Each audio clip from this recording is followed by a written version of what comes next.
Checa esto.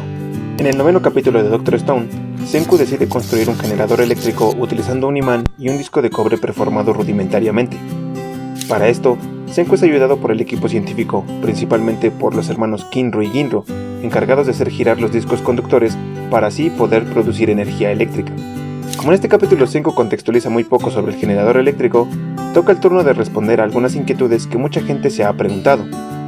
Entonces, contextualicemos por partes. Primeramente hay que mencionar que el generador es real y se le conoce comúnmente como disco de Faraday. Fue construido por este hombre un año después de publicar y demostrar el principio de inducción electromagnética. Básicamente, el disco de Faraday funciona por algunos comportamientos electromagnéticos que de alguna manera conllevan a la producción de corriente directa. Veamos.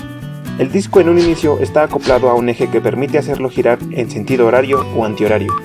Cuando al disco se le perturba con un campo magnético de forma paralela y continua, en él se comenzarán a polarizar electrones hacia el centro del disco, dejando la periferia de este con una evidente carga positiva a consecuencia de la concentración de electrones en el centro. Esto ocurre puntualmente porque la fuerza magnética que presenta el imán obliga a los electrones a moverse por el disco, respetando la dirección resultante provocada por el sentido del flujo. Pero el suceso no termina aquí. Cuando la acumulación de cargas da como resultado una fuerza eléctrica igual a la fuerza magnética proporcionada por el imán, la acción de la polarización terminará, dando como resultado una diferencia de potencial entre el eje del disco y su periferia. Esta diferencia de potencial puede ser aprovechada si se le conectan dos alambres conductores conocidos como circuito de cierre. De esta manera se podrán alimentar algunas cargas como se muestra en el capítulo.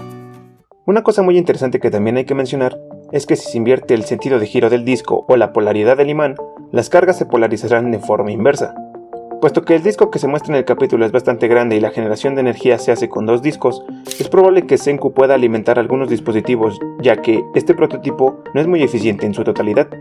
Esto se puede interpretar porque el comportamiento de la fuerza eléctrica que se produce por la acumulación de cargas está sujeta a valores que en algún momento resultan constantes. Veamos. La fuerza eléctrica es igual a la fuerza magnética cuando se llega a un estado estacionario, pero esto en teoría significaría que solo se está tomando en cuenta el campo eléctrico creado por la distribución de las cargas. Entonces, para estimar el voltaje tendríamos que integrar matemáticamente la fuerza eléctrica respecto de la carga, para así darnos cuenta que si giramos el disco con una velocidad angular constante y mantenemos un campo magnético constante, el radio del disco será el único factor que afecte tentativamente la generación de energía. Obviamente esto es idealmente teórico, porque el disco que se muestra en el capítulo está preformado rudimentariamente y deja al aire algunos aspectos que pueden afectar su rendimiento, como la geometría y el pulido del mismo.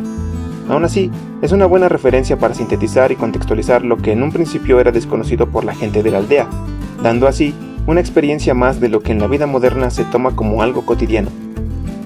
Ahora, sin otra cosa más que explicar, lo tendremos que dejar hasta acá.